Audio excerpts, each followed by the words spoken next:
Nigerian Air Force received an intel that Boko Haram were gathering in Ran,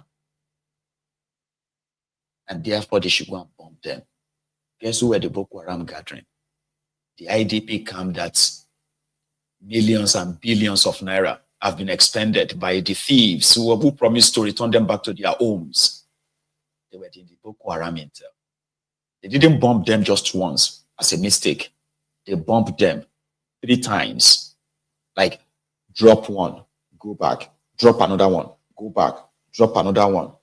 Health workers, NGOs, the IDPs running away from terrorists, they were all blown into miseries. Nobody was trying. I mean, nobody kind of like was punished for that. I just thought I should say that. I mean, every time I see Ran in Borno State, that story comes back to my head and be like, in Nigeria, no happened to you. Jami, Suwala. When it happens, I can use your story to teach others too. They pray for you, you know, say, if they swear for you, you know, go react.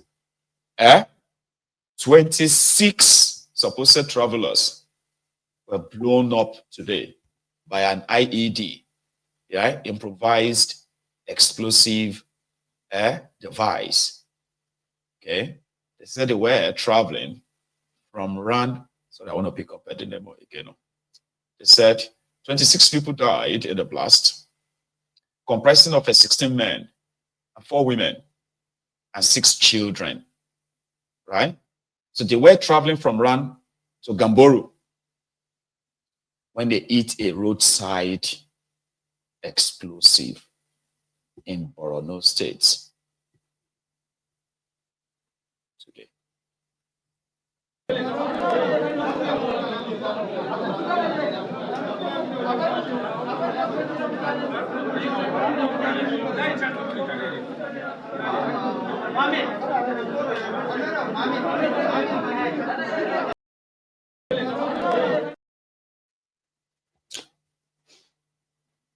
So they have buried what is believed to be the remains of the latest victims.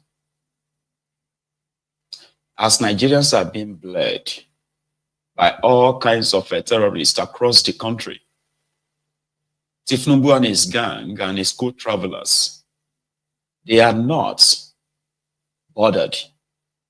Yeah, they might pretend like, which is all talk, no action, right? They don't care. They are more concerned about the next election. And that will be validated by those who will make it to that time and beyond. Anyone who get killed now, fine. They are unbothered. Okay?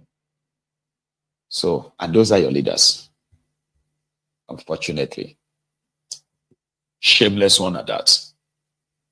Here you have a man that was arrested by the EFCC for stealing 1.3 trillion, not billion, no, trillion naira. Do you know what that means? You are going to see 1 billion. Show me 1 billion. That's a 1 billion in 100 places. Are you following me now? Then in another 100 places. Sorry, in another 10 places. So what that means is that you say 1 billion naira in 1,300 places. That's what he's told. Do you understand what that means in context, right? I know you do, but let me explain it again, right? Let's take 1,000. How many of us are watching Mayegun right now? Okay. We have about 1,007 to 1,800 of us, YouTube and Facebook. Okay, so you guys on YouTube, you are currently about 1,500 or 1,600, Abi. And let me take 1,300 of you. It doesn't matter where you are living. Whether you are living abroad, or whether you have money, or whether you don't get money, no matter. I could just pick all of like 1,300 of you. And Okowa begin to write a check for you from what he stole. Right? That means I can automatically have 1,300 billionaires watching Mayegun right now. You want to know what that is in dollars, right? Let's use dollars. The time he stole the money, the exchange rate in Nigeria was 420 naira to a dollar, which means if you have to look at the depreciated value of your currency today and the inflation, right? So you can say the 1.3 trillion that he stole for 8 years is the value of it today. You say it's probably like 1.3 times 4.5. So that's going to be like 5.2, 5.3. So it will be like a 5.3 trillion naira. You see, 5.3 trillion naira up today is the same value as the 1.3 trillion that Okowa stole. So in dollars, when you use that, right, we are talking about $3 billion. Go and Google the billionaires in the world and check how many people who have a $3 billion as their assets. You will see that it is not beans, $3 billion. That's how much he stole. Of course, he didn't steal it alone. You know, they don't steal alone. He's the head, right? So the EFCC invited him to come and have a tea with them, according to him, not arrested. And the game of politics is not a morality game or what have you. No. So he has no regrets for leaving PDP to go and join APC. Less than 2 years when he was running to be vice president of Nigeria in PDP. Those are your leaders. He said he's doing it for the sake of the people of Delta State. So it was on Arise News. And Okowa had this to say, to start with. My people and all of that. But what some people are saying, and again, your right of reply, is that you decided to leave the PDP, one, because you were sidelined in the coalition talks. You were the vice presidential candidate for the PDP in 2023. But all of a sudden, when the coalition talks led by Waziri Adamawa started, it was the same Peter Obi that had moved away from the PDP that came back, Nasir Rufai. Nobody saw you in all of those coalitions. So is this sour grapes? Okay, if they don't want me, I will go to APC. And to put the question concretely, did you speak with Waziri Adamawa Atiku Abubakar before you took this decision to port, as Nigerians say, from PDP to APC? Okay, in the first instance, I don't think it's exactly true that I was sidelined in the coalition talks. Because I know that Waziri Alhaji Atiku Abubakar did invite me sometime last year, and I sat with him and he talked about this coalition, and I did offer my advice at that point in time. And as they progressed,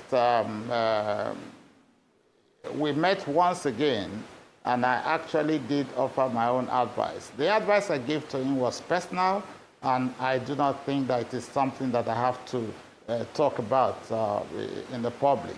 But the real truth is that it's not a question of being sidelined, but it's a question of whether our people, because it's not just about me, because he did invite me, and I discussed the matter with the governor, I discussed the matter with some of the leadership of our party, and they were not quite comfortable with a coalition that was being built that we're already 2 years. The primaries of the parties will start off on next year. So we're just 1 year away from competitive elections. And it does not appear that a vehicle has been confirmed for that coalition. Neither does it appear to us as a state and as a political family that that coalition was going to be able to build strength within the short period of time available.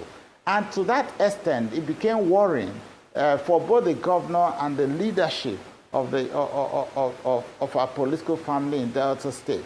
And we felt that it was difficult to move into that coalition, because it was one of the considerations. As we did say, we had a wide-ranging conversation with stakeholders in 4 different sections. We did consult with the caucus of the party. We did consult with all elected members of the party, from National Assembly, State Assembly, to local government council chairmen, and the honorable commissioners and other top appointees of the government.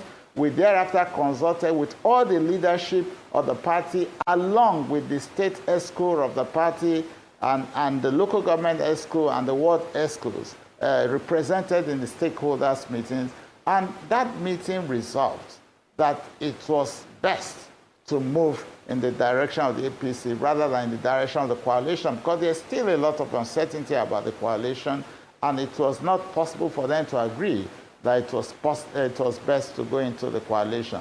As to the PDP, the mind of the leadership had been made up that the way the party is going, we do not believe that we are going to be competitive enough. So we had 2 choices, either the APC or the coalition.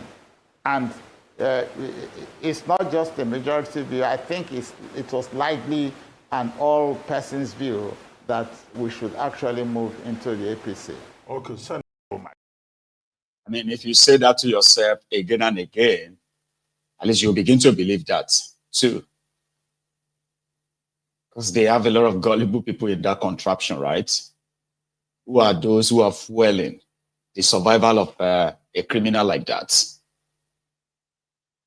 I mean, if you use social media very well, even in this our midst here just now, we are going to see those who will tell you that they are Okowa supporters and we are haters. Those are the people, like the enablers. Those are those who are fueling the survival of a criminal like this. Without them, these ones will naturally just die off. You know what I mean? And then you have them in thousands. Nigeria can't survive these guys. Loot the money. Join the ruling party and go and enjoy your loot. And then you'll be invited to even loot more if you are interested, in which you are going to be interested, of course. You know, I said, no, I wasn't arrested. I was not in Nigeria. I was abroad, and I got invited for some talk by the EFCC. So we had tea, and then, you know, I played with their boss a little bit like that, and then they let me go. It's not because I stole anybody. I just went for tea break or tea date. Okay, Senator, well, your critics have joined this conversation, though, and they're already sending messages. Yeah. Someone just sent me a message saying, I should ask you, that were you arrested by the EFCC or not? And is it true that it was Senator Adams Ushomole who advised you that if you join the APC, your sins will be forgiven once you join the APC? And why are you in a hurry for your sins to be forgiven? So I'm sure some of them will send more questions. And in the first instance, there are no sins to be forgiven because no sins were committed. That is number one. Two, I was not arrested by the EFCC. A communication was sent to me, and that communication arrived at my place. I was overseas at that time. And when I returned, I reported to the EFCC to answer to their queries. And as I said at that time, I communicated to the public at that time, I am not afraid of being investigated because I worked for Delta State, and the people, the large majority of the people, they understand that I did work for them. And because of the work that I did, I have nothing to fear. Today in Delta State, you have 4 universities running and running perfectly and have never gone on strike any one day. 3 of those universities were bettered at my time as governor. Beyond that, if you come to Asaba and go to many of our villages, go to the riverine areas, we have not asked ourselves, why have we had some quiet in the riverine area, especially during my tenure? Because we took infrastructure development to them. and they appreciate it, and they cooperated with us. And so many things have been done. They called me Roadmaster. It is the people that gave me that name. There are so many things. When you get into the health sector, free healthcare programs and healthcare insurance program is working well. Free maternal care is working well. Under 5 children, and the governor has continued to be treated free of charge, and things are going on well. So I did well for the people of the state. Okay. And yes, petitions can be given Okowa. by any. Morality is important in politics. There's no doubt about that. But I don't see any moral question in this. When you belong to a political family, as we were in the PDP at that time, and what you begin to see is very different from your thoughts and your beliefs, then you need to know, you need to work with your people to determine a path to follow. The PDP that we had from the beginning, the PDP that we thought we tried to build, because in all this, yes, they are talking about the PDP. Yes, the PDP was useful to me, but I was also a player in the PDP from the beginning, from the formative stage, through to where we got access to.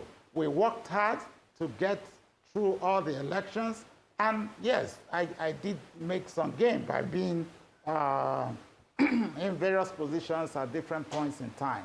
But that PDP that was vetted in 1998 does not appear to me to be the same PDP that we are running at the moment. And as I said, I don't want to criticize anybody. When you're tired of what is going on, and you do not seem to understand what is going on in a place that you call home, then you probably have to step out and find another home. And I think that that is exactly what we have done. I listened to Papa Dan Olase. I respect him quite a lot. And he gave the reasons that, yeah, while he may have his reservations, he has not spoken to me. And I did listen to that where he said he tried to call me and he couldn't reach out to me. I used the same phone number, and I'm very much aware that I have not seen his call because it's somebody I respect quite a lot. But the truth is, the PDP, and he knows for sure that the PDP as of today, that is not ready to be as competitive as it was in the past, cannot be that same vehicle that we must continue to go along with. And he also said, I had my right. And I remember in that conversation, he was also calling for Peter Obi to return back to the PDP. So if he's calling for Peter Obi, who had left ABGA to the PDP, and from the PDP to Labour Party, he's calling him to come back to the PDP. The question is that the question of morality in all this does not come to play anymore, because that defeats his argument about morality in all these positions. Because if he's calling for Peter Obi to return to the PDP, he's done a lot of movements. I've got to PDP, PDP to Labour Party, and he's asking to return to the PDP. Then why should my movement not become a moral issue? So when you look at all this, but I believe that I belong to a political family here first in Delta State. And if we entered into a stakeholders meeting and we took a decision, I cannot stand alone. And the governor cannot stand alone. We all agreed that we needed to move in the best interest of the state, in the best interest of our politics, and we believe that we took the right decision. Nuisance Lele. So he met the Pope. Do you understand? That's what happened to Okowa. He met a black Pope. And that Pope is Ebola Tifnumbu. And that is why someone who was, I think it was a special advisor to a Bori or something, or maybe commissioner. Then he became a senator. Then he became a governor. This is a guy who has been with them, like I said, excuse me, he's been with them since 1998 or 1999. He said the PDP that he sees right now is not competitive enough. And guess what? The person responsible for, or the person that is party, because they are all responsible for it, okay. a person that is partly, that is involved in the demise of people destroying people, PDP, with a wiki. So, Obi Akpo, Adolf Hitler, and that is with a wiki. The man that is now working for Tinubu in APC and ensuring that there will be nothing causing reconciliation, there will be nothing, you know. Like I said, they are all involved, including Atiku. Baba no regret.